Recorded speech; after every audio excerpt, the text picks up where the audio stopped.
कानपुर के महाराजपुर थाना क्षेत्र के अंतर्गत हुए पत्रकार के साथ अमानवीय व्यवहार ने तूल पकड़ लिया है। कई पत्रकार संगठनों ने मिलकर आवाज उठाई और वीडियो बनाकर उसे वायरल करने के आरोप में सिपाही व गैर जिम्मेदाराना पर्यवेक्षण के आरोप में चौकी प्रभारी को निलंबित कर दिया गया है। प्रकरण में शामिल 4 अन्य पुलिसकर्मियों को लाइन हाजिर किया गया है। रविवार को मामले की शिकायत कानपुर आए डीजीपी से की गई थी। उन्होंने आईजी प्रशांत को जांच सौंपी। सोमवार को एसपी आउटर ने जांच के बाद दोषी पाए जाने पर कुलगांव चौकी इंचार्ज प्रद्युमन सिंह व सिपाही दरवेश सिंह को निलंबित कर दिया। साथ ही वीडियो वायरल मामले में प्रशिक्षु दरोगा संजीव कुमार, आशीष कुमार, कृष्णकांत व हेड कांस्टेबल पंकज विहान को लाइन हाजिर कर दिया।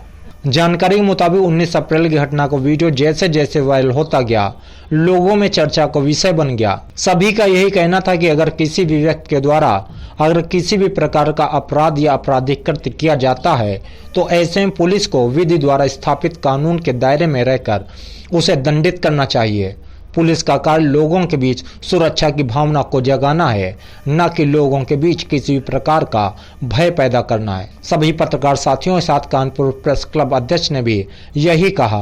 अगर उक्त पत्रकार ने कोई अशोभनीय व्यवहार किया था तो कानूनन उसको दंड देना चाहिए था, न कि उसका नग्न वीडियो बनाकर उसको वायरल करना चाहिए था। हमारे एक पत्रकार साथी के साथ में बहुत ही अमर्यादित और अमानवीय व्यवहार किया गया था महाराजपुर थाने की पुलिस द्वारा, जिसकी जानकारी जब हम लोगों को हुई तो कल इस मामले को डीजीपी साहब को अवगत कराया गया था। उन्होंने जांच आईजी महोदय को दी थी। आज 24 घंटे बीतने के बाद आईजी साहब से पूछा गया कि क्या कार्रवाई हुई है, जिस पर उन्होंने आश्वस्त किया है कि जो भी पुलिसकर्मी एसओ वहां मौके पे मौजूद थे वो अपने पटल पे नहीं रहेंगे।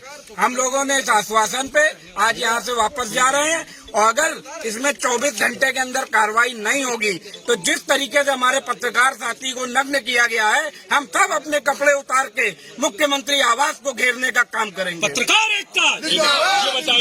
इस पूरे प्रकरण में हमने कानपुर कोर्ट के कई वरिष्ठ अधिवक्ताओं से राय जानी कि उनका इस संबंध में क्या कहना है।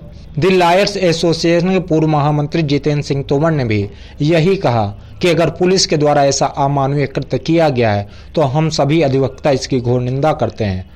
पुलिस को भारतीय दंड संहिता के अंतर्गत रहते हुए कार्य करना चाहिए था, न कि किसी के मूल अधिकारों का हनन करके उसे सामाजिक और शारीरिक तौर पर क्षति पहुंचानी चाहिए। ऐसे लोगों पर जिन्होंने वीडियो वायरल किया है उनके खिलाफ ही आईटी एक्ट के अंतर्गत मुकदमे का प्रावधान है। क्या पुलिसिया कार्रवाई में ऐसा भी कोई कानून है?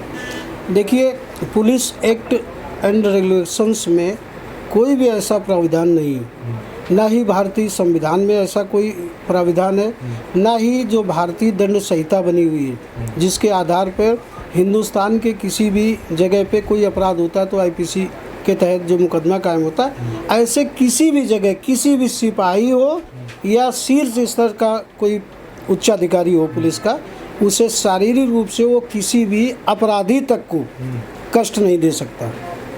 अगर ऐसा किसी भी पुलिस अधिकारी द्वारा किया गया है तो निश्चित तौर पर उसके जो अधिकार उसको मिले हुए उनका अति उल्लंघन है और भारतीय दंड संहिता के अंतर्गत उसके खिलाफ ये कानून अपराध ये की जो धारा है अब उनमें मुकदमा कायम होगा और इसके बाद उसके खिलाफ कार्रवाई उसी ढंग से होगी जैसे कोई अपराधी के खिलाफ कार्रवाई होती है। अगर कोई सूचना मिलती कि जो व्यक्ति है वो पत्रकार हो, वकील हो, कोई भी हो, किसी पद पे हो या सामान्य नागरिक हो, पुलिस से अगर दुर्व्यवहार करता है, अशोभनीय बातें करता है तो उसके खिलाफ पुलिस पर क्या कार्रवाई करेगी? देखिए, पुलिस किसी पुलिस वाले के खिलाफ जल्दी से कार्रवाई नहीं करती।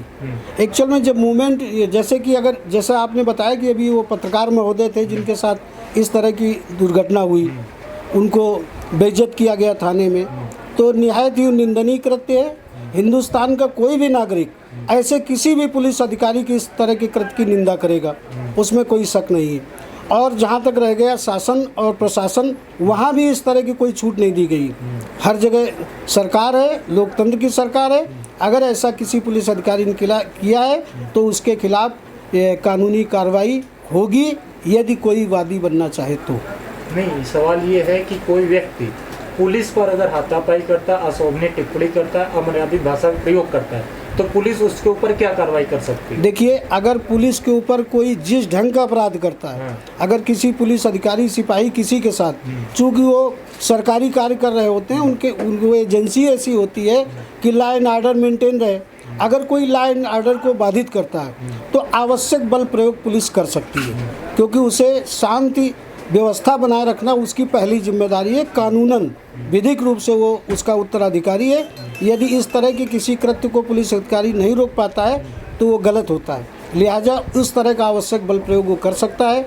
अगर कोई व्यक्ति इस तरह के अपराध में शामिल होता है, किसी पुलिस अधिकारी को अपमानित करता है, समाज में किसी भी व्यक्ति को, तो पुलिस अधिकारी कर सकता है। लेकिन क्या पुलिस को अधिकारी को किसी को पीटे, फिर उसके कपड़े फाड़े और उसको बेइज्जत करके सोशल मीडिया पर उसका वीडियो वायरल करे? ऐसा हिंदुस्तान के कानून में कहीं भी, पुलिस एक्ट रेगुलेशंस में कहीं भी ऐसा कोई प्रावधान नहीं जिसके तहत पुलिस अधिकारी इस तरह का कृत्य कर सके। वो केवल आवश्यक बल प्रयोग कर सकता है। किसी को इस उद्देश्य से शारीरिक रूप से अपमानित नहीं कर सकता कि समाज में उसकी बेइज्जती हो। किसी के कपड़े आदि फाड़ना, किसी के को निर्वस्त्र कर देना, किसी को सामूहिक रूप से पीटना, ये पुलिस एक्ट एंड रेगुलेशंस के तहत पुलिस अधिकारी खुद उसमें दोषी है, वो नहीं कर सकता। अगर किसी ने किया है तो अपराध किया है। अगर पीड़ित इस मामले को लेकर सबसे पहले सुनवाई कहाँ पे कर सकता है? उच्च न्यायालय जा सकता है या और क्या? नहीं, अगर इस तरह का पीड़ित के पास कोई मामला हुआ है तो एक एप्लीकेशन तो उसी थाने में दे वो, और एक एप्लीकेशन वो रजिस्टर्ड डाक द्वारा शहर का जिस जिले का मामला हो वहाँ के शीर्ष जो पुलिस अफसर हैं, जैसे कानपुर में पुलिस कमिश्नर हैं, इनको रजिस्टर्ड डाक द्वारा भेजेगा। और इसके बाद फिर भी कोई कार्रवाई नहीं होती है तो फिर धारा 156(3) CRPC के अंतर्गत वो शिकायती प्रार्थना पत्र माननीय न्यायालय जो उस संबंधित थाने की होगी वहाँ पे दाखिल होगा और कोर्ट के आर्डर्स पे FIR भी दर्ज होगी और उसका इन्वेस्टिगेशन भी होगा। तो इस मामले में क्या पुलिस ऐसी कोई कार्रवाई कर सकती है? पुलिस को कोई ऐसा अधिकार नहीं है। हमारे संविधान में भी पुलिस को ये अधिकार नहीं दिया गया और 1860 के IPC भारतीय दंड संहिता में भी ऐसा कोई अधिकार नहीं दिया गया पुलिस को, और पुलिस रेगुलेशन एक्ट में भी ऐसा कोई अधिकार नहीं है। अगर पुलिस किसी पत्रकार या किसी आम नागरिक के साथ भी ऐसा भेदभाव या ऐसा कोई अमानवीय कृत्य करती है तो पुलिस के खिलाफ कार्रवाई होती है, क्योंकि प्रत्येक भारत के प्रत्येक नागरिक को कुछ मूल अधिकार संविधान ने दिए हैं। मूल अधिकारों के हनन पर व्यक्ति डायरेक्ट हाई कोर्ट यानी सीधे हाई कोर्ट या सुप्रीम कोर्ट में जाकर के शिकायत कर सकता है। क्योंकि पुलिस ने ही पत्रकार महोदय के साथ ऐसा अमानवीय कृत्य किया है तो पुलिस के खिलाफ कोई भी कार्रवाई करने से पहले पुलिस, क्योंकि आपस में सब सिंडिकेट बना लेते हैं, तो पुलिस को ही फाइनल रिपोर्ट लगानी है, पुलिस को ही FIR लिखनी है, तो पुलिस के खिलाफ मुकदमे लगाने के लिए हमें न्यायालय के शरण में जाना पड़ेगा। तो इसके तहत हमारे संविधान में अनुच्छेद 21 के तहत दिया गया है कि विधि द्वारा स्थापित प्रक्रिया के तहत ही किसी को दंड दिया जाता है। पुलिस के अलावा कोई भी व्यक्ति, पुलिस या कोई संस्था भी किसी आम नागरिक को दंडित नहीं कर सकती है। और आप जैसे बता रहे हैं, जैसा मैंने वीडियो देखा है तो उसको शारीरिक क्षति भी दी गई, उसका जो गरिमामय पूर्ण जीवन है उसको भी क्षति पहुंचाई गई, तो उसके साथ बहुत बुरा हुआ है। तो वो उसके पास कई सारे रास्ते हैं। पहला रास्ता है कि वो निचली अदालतों में जाकर के 323, 342 और 506(2) के तहत 156(3) की कार्रवाई के तहत मुकदमा दर्ज करा सकते हैं। और इससे सबसे अच्छा रास्ता है कि अगर कोई बेहतरीन अच्छा वकील मिलता है तो वो अनुच्छेद 32 हमारे संविधान, भारतीय संविधान अनुच्छेद 32 में, जिसको बाबा साहब अम्बेडकर ने भी संविधान की आत्मा कहा है, अनुच्छेद 32 में एक ऋण जाति बंदी प्रत्यक्षीकरण की है। इसके तहत पुलिस किसी भी आम नागरिक, आप तो पत्रकार बता रहे, पत्रकार तो अपने आप में ही एक सम्मानित व्यक्ति है समाज का, एक आम नागरिक जो है उसके खिलाफ भी पुलिस कोई कृत्य करती है या उसको शारीरिक क्षति पहुँचाती है, उसकी मानसिक क्षति पहुँचाती है, तो उसके खिलाफ मूल अधिकारों के हनन में एक रिट जारी करती है। उस रिट के तहत पुलिस पर कार्रवाई होगी। दूसरी बात, ये रिट हाई कोर्ट में दायर की जा सकती है, सुप्रीम कोर्ट में, हाई कोर्ट में अनुच्छेद 226 के तहत और सुप्रीम कोर्ट में अनुच्छेद 32 के तहत। ये रिट किस आधार पर जारी की जाती है? अनुच्छेद 21, अनुच्छेद 19, अनुच्छेद 20 के तहत। अगर ये रिट जारी की जाती तो स्वतः और तेज़ी से तीव्र त्वरित कार्रवाई होगी पुलिस, और ये जो दोषी पुलिस कर्मचारी हैं या जो अधिकारी हैं ये दंडित होंगे। मैंने ऐसा कहीं उल्लेख है कि अगर कोई व्यक्ति पुलिस से अशोभनीय टिप्पणी करता है या मारपीट करता है, गाली गलौज, ऐसा कुछ भी करता है तो पुलिस किस तरीके से उसको दंडित करती है? क्या उसके कपड़े फाड़ना, उसको पीटना और सार्वजनिक तौर पर उसको बेइज्जत करके सोशल मीडिया पर वीडियो वायरल करना?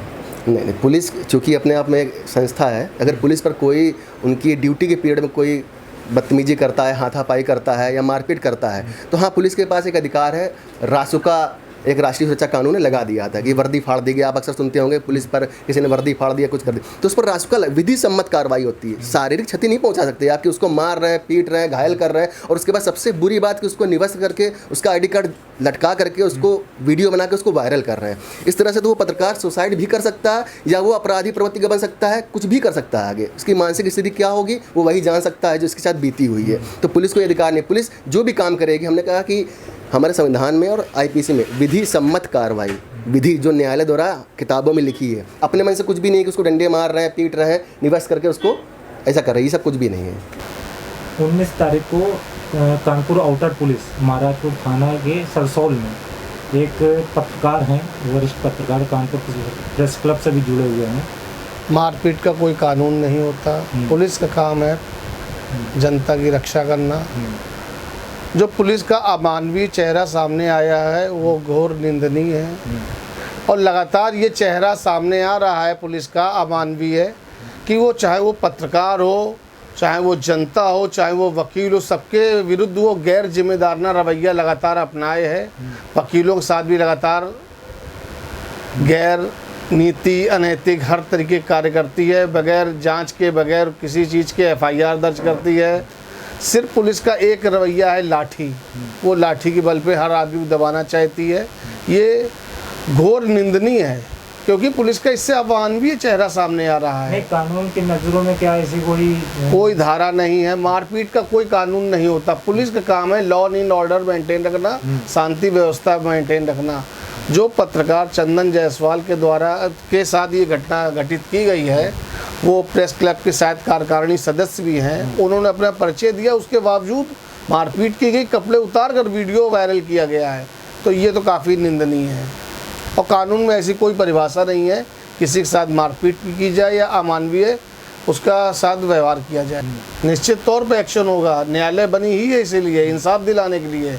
अगर चंदन जायसवाल विक्टिम है तो उनको निश्चित तौर पर न्याय मिलेगा, और वकील समुदाय भी आपके साथ है इस मामले में, हर तरीके से मदद की जाएगी चंदन जायसवाल की। वहीं वरिष्ठ डॉक्टर कलीम अहमद से भी हमने जानने की कोशिश की कि अगर किसी व्यक्ति का, चाहे वह किसी भी पद पर हो या सामान्य नागरिक हो, उसका नग्न वीडियो बनाकर सोशल मीडिया पर वायरल कर देने के बाद उसके साथ क्या मनोस्थिति होगी। अगर किसी व्यक्ति के ऊपर, आम आदमी अगर है, तो उसको निरस्त करके सामाजिक तौर पर उसको बेइज्जत किया जाता है, तो उसकी मनोस्थिति क्या होगी और वो क्या कर सकता है? पहले तो मानवीय दृष्टिकोण से हमें लगता है कि बहुत ही बुरा हुआ।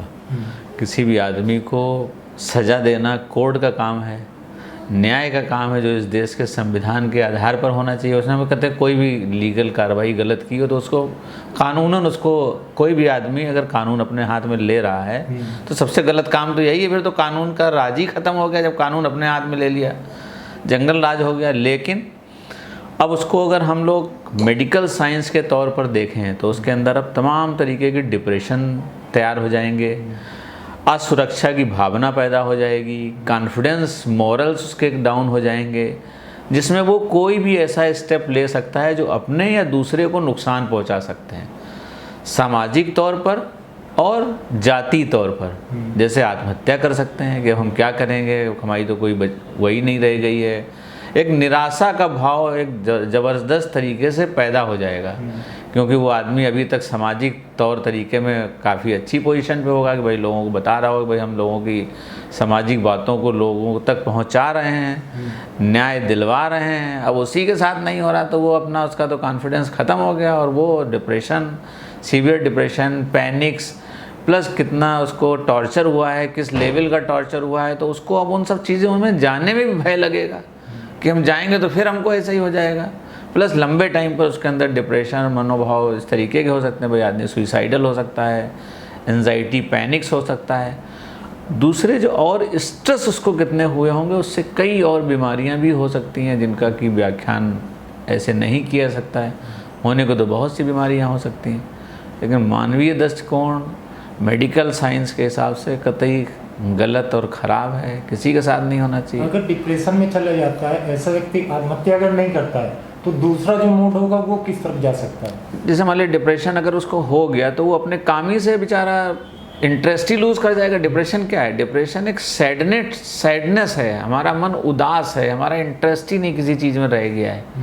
तो हम पता चला कितने कदम भी उठा सकता उठा किसी सकता और को नुकसान है, बिल्कुल पहुंचा सकता है। बिल्कुल उठा सकता है, कुछ भी गलत कर सकता है, अपने को या दूसरे को सामाजिक तौर से नुकसान हो सकते हैं, प्लस उसके व्यवसायिक तौर पर तमाम नुकसान होंगे। जिस प्रोफेशन में वो होगा वहाँ का परफॉर्मेंस उसका डिटोरिएट कर जाएगा, उसका कंसंट्रेशन नहीं करेगा, उसका रिस्पांस नहीं आएगा, वो मेंटल सिस्टम पर उतना परफेक्ट नहीं शो करेगा। तो ये तो बहुत सी चीज़ें, कॉग्निशन अल्टर्ड होंगे। तो मेडिकल साइंस के साथ बहुत सी चीज़ें हो सकती हैं, और किसी के साथ बस साधारण सी बात है, किसी के साथ भी ऐसा होगा तो उसके साथ ये सब हो सकता है। कोई बिल्कुल ही निर्लज या कहना चाहिए बहुत मजबूत आदमी है, मॉरली बहुत मजबूत है, उसके साथ रोज़ ऐसा हो रहा है तो उसके ऊपर भले प्रभाव ना पड़े, सामान्य आदमी के ऊपर प्रभाव पड़ेगा।